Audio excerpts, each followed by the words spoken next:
What exactly creates effects? Understanding the earth energies and powers inside a building. Actually जो हम effects की बात कर रहे हैं ये दो कारणों से होता है। एक, अर्थ एनर्जीज, उन्हें एक ब्लेंचे मर्ज करके फ्रेंच स्वीडिश बेस की एक साइंटिस्ट हुई हैं लेडी, उन्होंने उसका नाम दिया है बायो इलेक्ट्रोमैग्नेटिक फील्ड्स, BEM उन्हें कहते हैं, बायो इलेक्ट्रोमैग्नेटिक फील्ड्स। कि कुछ ऐसे एनर्जी फील्ड्स हैं जो हमें इन्फ्लुएंस करते हैं, हमारे बिहेवियर को इन्फ्लुएंस करते हैं, हमारे सेल्स को इन्फ्लुएंस करते हैं, हमारे न्यूरॉन्स को इन्फ्लुएंस करते हैं, सोडियम पोटाशियम आयंस को वो इन्फ्लुएंस करते हैं, हाइपोथैलेमस ग्लैंड को डायरेक्टली इन्फ्लुएंस करते हैं। उन्होंने बहुत कुछ रिसर्च करी है। उसके अलावा एक हार्टमैन करके साइंटिस्ट हुए, उन्हीं के एक कोलीग भी थे, उनके स्टूडेंट भी थे, मिस्टर करी, उन्होंने इस पे काम किया। तो उनका जो काम था कि अर्थ में से कुछ एनर्जीज निकलती हैं जो हमारे बायोसिस्टम को अफेक्ट करती हैं। कुछ काम हुआ उस पर, कुछ काम नहीं भी हुआ। मैंने जब उसको स्टडी किया, फिर मैंने कुछ एंटीनास डेवलप किए टू डिटेक्ट दोज एनर्जीज। मैंने उसका नाम दिया था देव एंटीना। हालांकि लेटर ऑन हमने वो सब छोड़ दिया क्योंकि एंटीनास की लिमिटेशन है। एंटीनास हर चीज़ माप नहीं सकते, सब कुछ मेजरेबल नहीं है। कैसे मेजरेबल नहीं है? एक ज़मीन में सॉइल क्वालिटी तो हम टेस्ट करके देख सकते हैं कौन सी फसल अच्छी होगी। सेब है, सेब हो सकता है, पर कौन सी वैरायटी का सेब होगा ये जज नहीं हो सकता। तो बहुत सारी लिमिटेशन है और वो हमेशा शायद बनी रहेंगी। सिर्फ 2% नॉलेज है, मैक्सिमम 2% नॉलेज है जो कॉन्शियस माइंड के पास है, जो हम परसीव करते हैं जगत को, जो दिखाई पड़ता है, जिसको अनुभव करते हैं, वो 2% है। आप में से बहुत सारे लोग ये जानते हैं कि अंग्रेजी भाषा होती है, देखी है, पढ़ी है, सुनी है, हिंदी भाषा भी जानते हैं, सब्जेक्ट जानते हैं, फिजिक्स, केमिस्ट्री, बायो, कुछ ने पढ़ा होगा, कुछ ने नहीं पढ़ा। तो जो लोग एक विषय को जानते हैं, जानने का मतलब क्या हुआ? उसकी नॉलेज है, तो वो जानते हैं, they know what they know. But आप मेडिकल के विषयों को नहीं जानते, पर आपको पता तो है कि मेडिकल साइंस होती है। ये जानते तो हो ना कि मेडिकल साइंस होती है, पर आपको नहीं पता। अगर आपने मेडिसिन नहीं पढ़ी तो आपको नहीं पता। So you know but you don't no. First case क्या था? You know and you know. Second case क्या है? You know but you don't no. है ना ऐसा? पर मानते तो फिर भी हो ना। कुछ ऐसे सब्जेक्ट्स भी हैं, अब जेनेटिक इंजीनियरिंग बहुतों ने सुना ही नहीं होगा, बहुतों ने सुना होगा, बहुतों ने सुना ही नहीं होगा। तो you don't no and you don't no. आप जानते ही नहीं और आप जानते ही नहीं, है ना ऐसा? पर जो आपकी लाइफ को गवर्न करता है वो विषय ऐसे हैं जो आप जानते ही नहीं कि आप जानते ही नहीं, और उनके बारे में जानना तो बहुत दूर की बात। You don't know, you don't know, you don't know at all, and those subjects they are governing your life. Earth energy is one of those subjects जिसके बारे में बहुत ज्यादा खोजबीन नहीं हुई है। बहुत सारे लोग क्लेम करते हैं, पर टेस्ट नहीं होता। टेस्ट कैसे होगा? आपने ये किया, रिजल्ट आया क्या? जो रिजल्ट आ रहा है बार बार, उसको हम साइंटिफिक मानते हैं, पर जो रिजल्ट नहीं लिया जा सकता वो नहीं, भले ही आप इंस्ट्रूमेंट से माप सको या ना माप सको। सो अर्थ एनर्जीज आर लाइक दैट। जो उन्होंने, करी ने, ब्लेंचेमर्स ने और हार्टमैन ने, डॉक्टर हार्टमैन थे, जर्मनी के थे, बहुत अच्छा काम किया, नेट पे आपको मिलेगी उनके बारे में जानकारी। उन्होंने ये कहा कि टोटल 24 प्रकार के ग्रिड होते हैं, 24 प्रकार के अर्थ एनर्जी फील्ड्स होते हैं, और वो अलग अलग रिएक्शन देते हैं। एक जर्नल उन्होंने अपनी स्टडीज में बताया। भारत में जो खोज हुई उसके अनुसार 1024 प्रकार के एनर्जी फील्ड्स होते हैं, जिसमें 45 मेजर होते हैं। कुंडलिनी में जो सहस्त्रार कहा गया है, जहां 1000 पत्तियां कही गई हैं, जिन लोगों को कुंडलिनी और योग का थोड़ा बहुत आइडिया होगा, वास्तव में वो 1000 नहीं है, वो 1024 है। 1024 पेटल्स हैं यहाँ पर, और वो एक एक पेटल, एक एक पत्ती जो है, एक एक डिवीजन जो है ब्रेन की, वो लाइफ के एक एक आयाम का ज्ञान उसमें समेट भरा हुआ है। तो 1024 प्रकार के एनर्जी फील्ड्स की वास्तुशास्त्र में बात की गई है, जिसे मंडल कहते हैं। और किसी भी भवन में जहां पर एक चार दीवारी खड़ी हुई, वहां पर 45 एनर्जी फील्ड डेवलप होते हैं, 45 वो सब जगह होते हैं। उनको 45 देवता कहा गया है। देवता का क्या अर्थ होता है? टेक्निकल जो मीनिंग है देव का, देव शब्द का, स्वयंभू, स्वयं प्रकाशित, सेल्फ इल्यूमिनेटिंग, जिसका सोर्स नहीं पता, बस वो जल रहा है। बल्ब का तो सोर्स पता है ना हमें। और उन देवताओं के अलग अलग एट्रीब्यूट हैं, जैसे कि एक देवता का एट्रीब्यूट है कि पलक झपकनी है। कोई तो मोटर मैकेनिज्म है ना जो पलक झपकाता है, तो उसे भी एक देव कहा गया है। हमारी बॉडी में जितनी फंक्शनिंग है वो अलग अलग, वो जो फंक्शनिंग के मैकेनिज्म्स हैं उनको एक देव कहा गया है। लाइफ में जो भी कोई मैकेनिज्म है, पुराने हिसाब में जो कोई मैकेनिज्म स्वयं घटित हो रहा है उसको देव कहा गया है। तो ये 45 एनर्जी फील्ड हमारी लाइफ की मेजर एक्टिविटीज को गवर्न करते हैं। इन्हीं में 1024 हैं आगे, और उस पर जाने की आवश्यकता नहीं है। इन 45 के आधार पर ही वास्तु पुरुष, इसे वास्तु पुरुष मंडल कहा गया है। वास्तु पुरुष की आप बात कर रहे थे, और इसको वास्तु पुरुष मंडल क्यों कहा गया है? एक कहानी आती है, एक कथा आती है कि त्रेता युग में एक महाभूत व्यवस्थित हुआ। ये ओरिजिनल श्लोक हैं विश्वकर्मा प्रकाश के। कहानी एक आती है शुरू में विश्वकर्मा प्रकाश, जो ओरिजिनल ग्रंथ है वास्तुशास्त्र पर। कहानी क्या कहती है कि देवताओं और असुरों के बीच में युद्ध हो रहा था। सारी कहानियां ऐसी ही हैं, और हम उन्हें किस्से कहानियां छोड़ के, समझ के उनको छोड़ देते हैं, पर उनमें बड़े गहरे मीनिंग है, क्योंकि वो सिंबॉलिक है। उनको डिकोड कौन करेगा? जो उनको खोदेगा, जो उस ज्ञान में जाएगा, वो उसको डिकोड करेगा। तो असुरों और देवों के बीच में एक युद्ध हो रहा था। तो जब वो युद्ध हो रहा था, देवताओं की ओर से भगवान शिव लड़ रहे थे और असुरों की ओर से अंधका असुर लड़ रहे थे। तो जब वो दोनों मल्ल युद्ध कर रहे थे, तो उनके पसीने की बूंदों से जैसे ही वो जमीन पर गिरी, उनसे एक महाभूत उत्पन्न हुआ। देवताओं को लगा कि ये कोई नया राक्षस आया है, और राक्षस को लगा कोई नया देव आया है। तो युद्ध थम गया। तो वो उसको लेकर ब्रह्मा जी के पास गए। तो ब्रह्मा जी ने उस पुरुष को वास्तु पुरुष की संज्ञा दी और कहा कि ये मेरे मनस पुत्र हैं। इनमें कुछ छुपा हुआ है, शब्दों पर ध्यान दीजिएगा। अंधकासुर भगवान शिव, मल्लयुद्ध पसीने की बूंदें गिरी, जो महाभूत उत्पन्न हुआ उसको ब्रह्मा जी ने कहा ये मेरे मनस पुत्र हैं, और कहा कि इसके अलग अलग अंगों पर देवताओं और असुरों का वास रखा जाए। जो वास्तु पुरुष का ध्यान करेगा, श्लोक में ध्यान शब्द है, पूजा नहीं है। जो वास्तु पुरुष का ध्यान करेगा, कब? जब बावड़ी, तालाब, पुर, नगर, घर, भवन का निर्माण करते समय जो इसका ध्यान रखेगा उसको देवता वर देंगे, और जो ध्यान नहीं रखेगा असुर उसका भक्षण करेंगे। बड़ी ऐसी लगती है कि ऐसे ही बोल दिया, तो बैठा होगा बाबा, उसने ऐसे ही बोल दिया, कुछ भी बोल देते हैं काइंड ऑफ स्टफ। नो, ये जो कथा है ये वास्तु के बहुत सारे रहस्य इसमें सिमटे हुए हैं। ये सरल कथा नहीं है। अंधका असुर और भगवान शिव, भगवान शिव इस कथा में चेतना का सर्वोच्च स्वरूप है। परम चेतना, शुद्ध चेतना। शुद्ध चेतना जहां पर माइंड बिल्कुल क्लियर होता है, जहां पर उसमें कॉन्फ्लिक्ट्स नहीं होते, जहां पर शुद्ध मन की अवस्था। आप कभी कभी होते हैं ना, आपको सब कुछ क्लियर होता है, सडनली बहुत कुछ ज्यादा दिखाई पड़ने लगता है, सडनली वो जो स्थिति है वो प्रमोच्च अवस्था, वो शिव की अवस्था है। तो शिव और अंधका असुर, अंधका असुर हैं, अंधका असुर, अंधक यानी क्या? सुर। असुर का क्या होता है? देव मैंने आपको बताया। असुर का क्या मतलब होता है? असुर का मतलब है जो सुर में नहीं है, जो प्रकृति की लय में नहीं है, जो अप्राकृतिक है, वो असुर। तो अंधका असुर है इग्नोरेंस।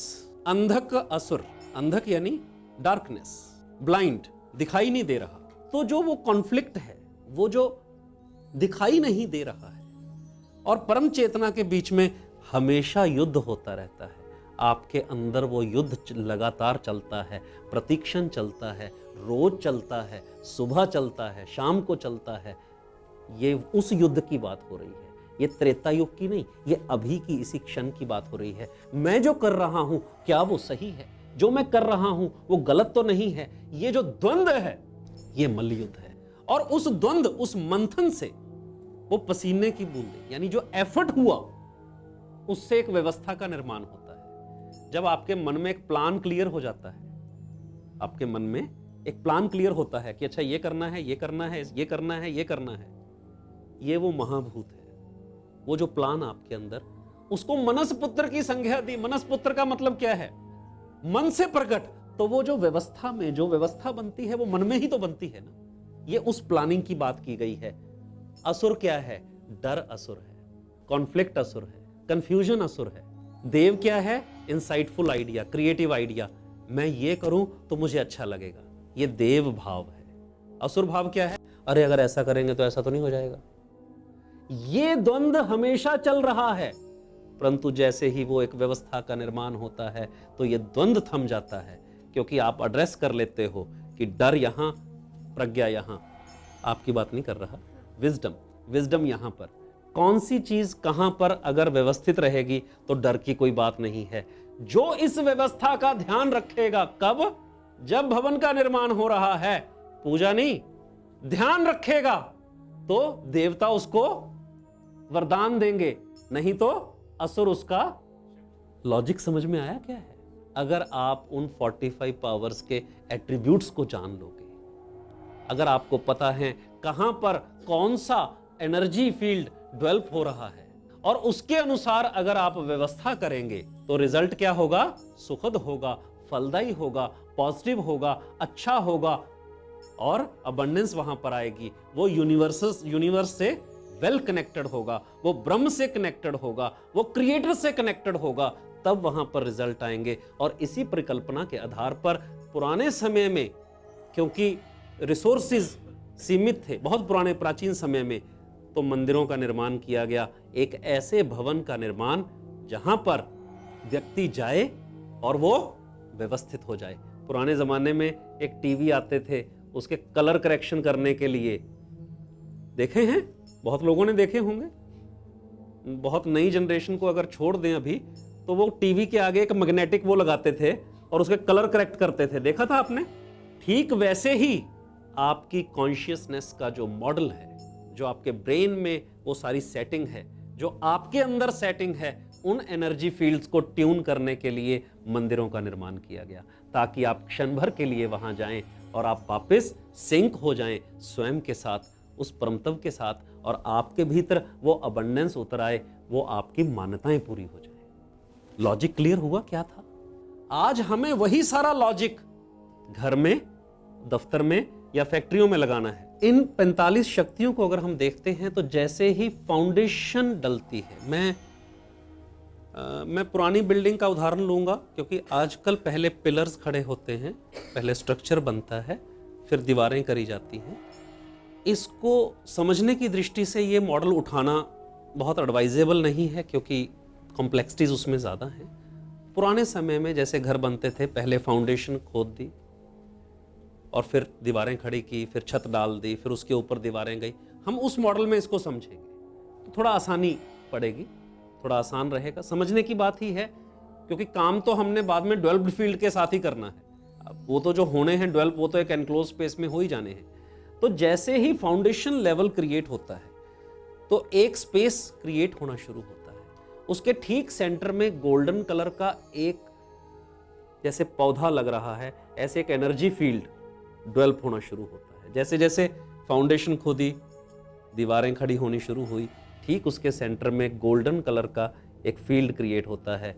और जैसे ही उसके ऊपर दीवारें आगे बढ़नी शुरू करती हैं तो उत्तर दिशा में एक और एनर्जी फील्ड डेवलप होता है, और ये हर बिल्डिंग में होता है।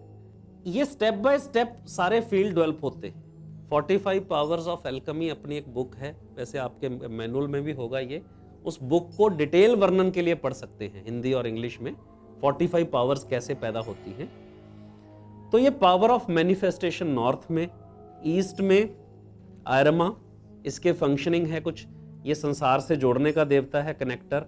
जैसे जैसे दीवारें आगे बढ़ती चली जाती हैं, ये फील्ड्स डेवलप होते चले जाते हैं। ठीक वैसे ही जैसे एक पौधा लगता है, उसकी एक जरा सी वो डंडी निकली, उसके बाद एक पत्ती उसमें से निकली। सृष्टि की सारी रचना ऐसे ही होती है। ठीक ऐसे ही एक अंडे के अंदर जो पहला जीवन आना शुरू होता है, तो वो पीले रंग का उसका सेंट्रल पोर्शन बनता है। चाहे मनुष्य का जन्म हो रहा हो, चाहे अंडे में जीव का हो रहा हो, चाहे एक पेड़ की शुरुआत हो रही हो, वो जो येलो कलर का फील्ड है उसे ब्रह्मा कहा गया है। और जो दूसरा अंग बनता है, डॉक्टर साहब गायनी के डॉक्टर है ना, तो बहुत अर्ली स्टेज में जब वो डेवलपमेंट होती है तो एक रेडिश कलर के, पहले येलोइश से रेडिश डेवलपमेंट होती है इन फर्स्ट वीक, नहीं रिवाइज कर लीजिएगा, हाँ सबके काम आएगा। तो वो ब्लू और रेड के कॉम्बिनेशन की नर्व्स बननी शुरू होती हैं और वो ऐसे ऐसे आगे फैलता चला जाता है। एक सेल के दो सेल, दो से फिर मल्टीपल होते होते हमारी पूरी बॉडी क्रिएट होती है। ये पूरी जगत में रचना का नियम यही है। और जैसे जैसे ये फील्ड बनते चले जाते हैं, जैसे जैसे दीवारें ऊपर बढ़ती चली जाती हैं, ये एनर्जी फील्ड्स, एक एक फील्ड डेवलप होता चला जाता है। Can you see that? ये 45 जो हैं, ये 45 देवता अपना स्थान इस तरीके से ग्रहण करते हैं और ये राउंड फॉर्म में ही होता है। जो शास्त्र में लिखा है वो सिर्फ और सिर्फ प्लानिंग की दृष्टि से उसको ग्रिड करने के लिए बताया गया है, बट वास्तव में ये राउंड शेप में ये फील्ड्स डेवलप होते चले जाते हैं। और फिर क्या होता है, जैसे ही पूजन होता है तो वो जो फील्ड बने थे उनके रंग बदल जाते हैं। जो एनर्जी फील्ड्स बने थे, सिर्फ ब्रह्मा का रंग, जो मास्टर सेल जिसे कहते हैं मेडिकल लैंग्वेज में, जो मास्टर सेल है या स्टेम टेक्नोलॉजी अभी जो आ रही है ना, स्टेम सेल, वो सिर्फ पीस इंटैक्ट वही रहता है, वो ब्रह्मा कहा है, सांकेतिक भाषा है, उसे ब्रह्मा कहा गया है। और बाकी के सारे फील्ड्स के रंग बदल जाते हैं जैसे एक बच्चे का जन्म होता है और जैसे ही वो ब्रीद लेता है उसके लंग्स काम करना शुरू कर देते हैं, उसकी फूड फंक्शनिंग, क्योंकि उससे पहले तो माँ से भोजन ले रहा होता है, फिर वो ब्रीद लेता है, उसकी फूड फंक्शनिंग जैसे चेंज होती है, जैसे लिवर फंक्शनिंग चेंज होती है बर्थ के बाद, ठीक उसी तरीके से ये एनर्जी फील्ड चेंज होते हैं पंच तत्वों के आधार पर। और जब हम इसके 16 भाग करते हैं तो वो जो देवताओं के अलग अलग अंश आके वो एनर्जी फील्ड क्लब होके वो एक दिशा को ताकत देते हैं। वास्तव में वो एक दिशा में उस पर्टिकुलर देवता के वो एट्रीब्यूट मिक्स हो जाते हैं। ये जैसे पिज्जा जैसी जो शेप बनी है, और ये 32 एंट्रेंस जो बनती हैं, मूल रूप में जो बाहर के फील्ड्स हैं, आउटर सर्कल के जो फील्ड्स हैं वो 32 होते हैं। उन एनर्जी फील्ड्स को के जो प्रभाव हैं, 32 देवता आउटर सर्कल पे होते हैं, इसलिए 32 एंट्रेंसेस होती। इसका और कोई कारण नहीं है। इसका 81 एंट्रेंसेस नहीं होती, वो अपभ्रंश है वास्तु में। वो कहते हैं 9 विभाग करो, दिशा का विभाग नहीं है, वो नॉर्थ ईस्ट से लेके साउथ ईस्ट का विभाग है। ईशान से अग्निकोण के विभाग करने चाहिए, शास्त्र में ऐसा लिखा है। और अपभ्रंश करके उसको बना दिया कि अगर ये एक हॉल है, ये 15 फीट या 10 फीट की दुकान है, कोई 10 फीट बाय 20 फुट या 30 फुट या 40 फीट की जो शॉप्स हैं, उसमें 10 फुट के भाग कर रहे हैं कि 10 फुट के 9 भाग करके 1.25 फुट की एक या 1 फुट का जो डिवीजन आया वहां एंट्रेंस होनी चाहिए। पॉसिबल ही नहीं। शास्त्र गलत नहीं है, शास्त्र को अप्लाई करने वाले को नॉलेज नहीं है। ये वास्तव में 45 डिग्रीज का डिवीजन होगा। ईशान से अग्नेय के बीच में, अग्नेय से नृत्य के बीच में, नृत्य से वायव्य के बीच में, वायव्य से ईशान के बीच में 45 डिग्रीज जो आ रही, 90 डिग्रीज जो आ रही हैं, 360 के 4 भाग करेंगे, उन 90 डिग्री के 8 भाग करेंगे तो देवताओं की एग्जैक्ट लोकेशन आती है और उसका एक प्रभाव होता है। और जब हम 4 भाग कर दें, ये देख रहे हैं आप, इसमें नीले रंग का जो है वो नॉर्थ में ज्यादा है, हरे रंग का प्रोमिनेंसी ईस्ट में ज्यादा है, दक्षिण में लाल रंग की है और वेस्ट में लाल और व्हाइट की प्रोमिनेंस ज्यादा है।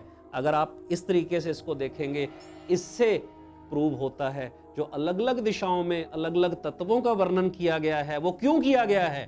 क्योंकि वो देवताओं की डिवीजन के आधार पे किया गया है। उत्तर दिशा में जल तत्व होता है, पूर्व दिशा में एयर, दक्षिण में फायर और पश्चिम में स्पेस और सेंटर में अर्थ होता है।